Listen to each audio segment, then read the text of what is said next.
Actes chapitre 18. Après cela, Paul partit d'Athènes et se rendit à Corinthe. Il y trouva un juif du nom d'Aquilas, originaire du Pont, qui venait d'arriver d'Italie avec sa femme Priscille, parce que Claude avait ordonné à tous les juifs de quitter Rome. Il se lia avec eux. Comme il avait le même métier, il resta chez eux et ils travaillèrent ensemble. Ils étaient fabricants de tentes. Chaque sabbat, Paul discourait dans la synagogue et persuadait des Juifs et des Grecs.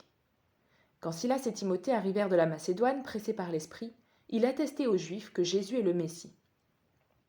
Mais comme ils s'opposaient à lui et l'insultaient, Paul secoua ses vêtements et leur dit « Que votre sang retombe sur votre tête, j'en suis pur. Dès maintenant, j'irai vers les non-Juifs. » Il sortit de là et se rendit chez un dénommé Justus, un homme qui craignait Dieu et dont la maison était contiguë à la synagogue.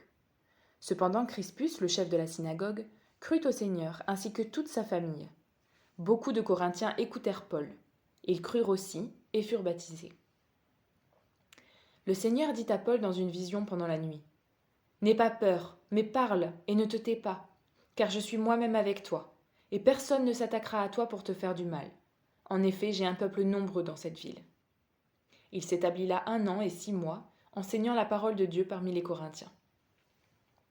Pendant que Galion était gouverneur de l'Achaïe, les Juifs se soulevèrent d'un commun accord contre Paul et le conduisirent devant le tribunal en disant « Cet homme incite les gens à servir Dieu d'une manière contraire à la loi. » Paul allait ouvrir la bouche lorsque Galion dit aux Juifs « S'il s'agissait d'une injustice ou d'une mauvaise action, je vous écouterai comme il convient, Juifs.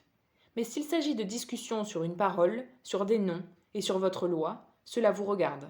Je ne veux pas être juge de ces affaires. » Et il les renvoya du tribunal. Alors tous les Grecs s'emparèrent de Sosthène, le chef de la synagogue, et le frappèrent devant le tribunal sans que Galion ne s'en soucie. Paul resta encore assez longtemps à Corinthe. Ensuite il prit congé des frères et sœurs et embarqua pour la Syrie avec Priscille et Aquilas. Il s'était fait raser la tête à Sancré car il avait fait un vœu. Ils arrivèrent à Éphèse où Paul laissa ses compagnons. Lui-même entra dans la synagogue et s'entretint avec les Juifs, qui lui demandèrent de prolonger son séjour chez eux. Mais il refusa et prit congé d'eux, en disant « Il faut absolument que je célèbre la fête prochaine à Jérusalem. Je reviendrai vers vous, si Dieu le veut. » Et il partit d'Éphèse en bateau.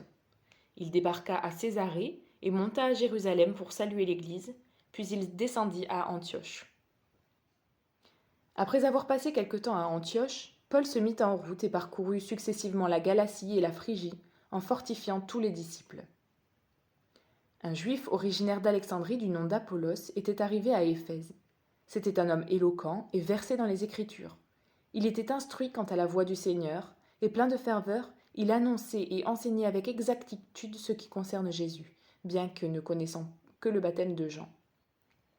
Il se mit à parler avec assurance dans la synagogue. Après l'avoir écouté, Aquilas et Priscille le prirent avec lui et lui exposèrent plus exactement la voie de Dieu. Comme il voulait aller en Achaïe, les frères l'y encouragèrent et écrivirent aux disciples de lui faire bon accueil. Dès son arrivée, il se rendit, par la grâce de Dieu, très utile aux croyants. En effet, il réfutait avec force les Juifs en public, et il démontrait par les Écritures que Jésus est le Messie.